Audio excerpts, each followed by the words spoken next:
Amanda Anisimova says if she'd like to play doubles with Serena Williams.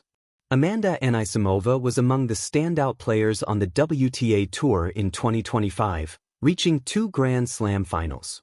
Anisimova has been backed to win a Grand Slam in 2026, having just lost the Wimbledon and US Open finals. Unsurprisingly, Anisimova enjoyed her 2025 WTA season, in which she clinched 2 titles to take her career tally to 4.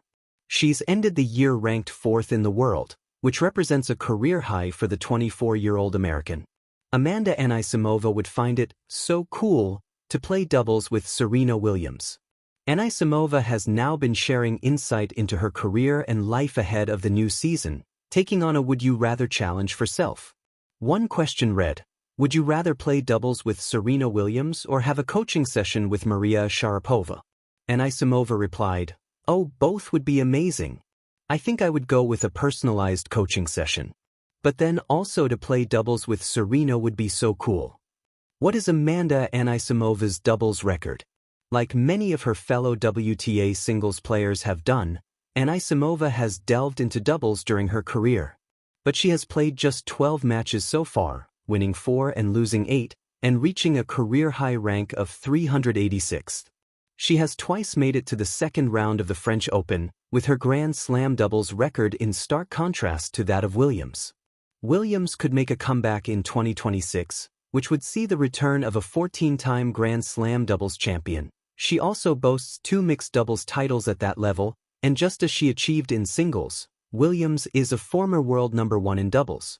Intriguingly, however, Anisimova opted instead for a coaching session with legendary figure Sharapova, who won 5 Grand Slam titles during her fantastic career. Anisimova is yet to achieve such success, but came agonizingly close in 2025 with final losses to Iga Swiatek and Aryna Sabalenka in London and New York respectively. Amanda Anisimova had learned that tennis was full of quiet moments between points, between matches, between seasons, when the noise faded and only thoughts remained. It was in one of those moments, sitting on the edge of the practice court as the sun dipped low, that the question drifted into her mind. Would I play doubles with Serena Williams if she asked? The idea felt unreal, like saying a name out loud that belonged more to history books than to everyday conversation. Serena Williams wasn't just a player, she was a presence. A force that had shaped the game long before Amanda had learned how to hold a racket correctly. Amanda leaned back, stretching her legs, watching a few stray balls roll lazily across the court. Doubles wasn't something she played often anymore. Singles demanded so much, physically, mentally, emotionally, that there was rarely room for anything else. Yet this wasn't really a question about doubles. It was a question about legacy, about courage, about stepping onto a court next to someone who had rewritten what was possible. If Serena asked, Amanda knew the first thing she'd feel would be surprise. Not disbelief. Tennis had taught her that unlikely things happened every day, but awe. The kind that sneaks up on you when you realize you're standing at the edge of something bigger than yourself. She imagined the locker room. Serena tying her shoes with calm precision. The quiet confidence that didn't need to announce itself. Amanda wondered if she would feel nervous, or if that nervousness would dissolve the moment the match began. Tennis had a way of simplifying things once the first ball was struck. On court, Serena would bring intensity, an intensity that didn't waver, even in practice. Amanda admired that. Growing up, she had watched Serena fight through pressure, criticism, injuries, expectations. She had seen her win matches not just with power, but with belief. Playing alongside that kind of belief felt like borrowing strength from the air itself. Amanda smiled at the thought. In doubles, there's trust. You move knowing someone has your back, that if you miss, they'll cover. She imagined learning that rhythm with Serena, learning when to poach, when to stay back, when to let instinct take over. It wouldn't be about dominating every point. It would be about listening, adjusting, growing.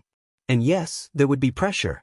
Standing next to Serena Williams meant stepping into a spotlight that never dimmed.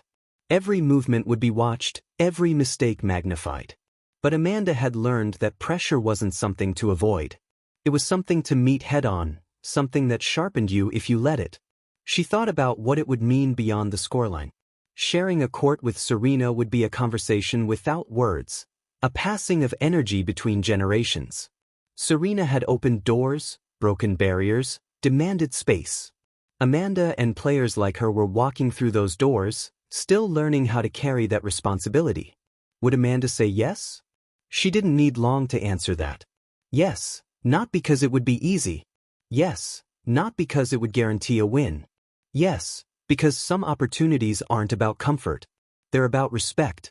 They're about standing next to someone who changed the game and realizing that you're part of what comes next. Amanda picked up her racket and headed back onto the court. The question faded, but the feeling remained. A quiet motivation, a reminder that tennis was more than rankings and trophies. It was a story still being written, one point at a time. And if Serena ever asked, Amanda knew she'd be ready to step forward, shake hands, and play.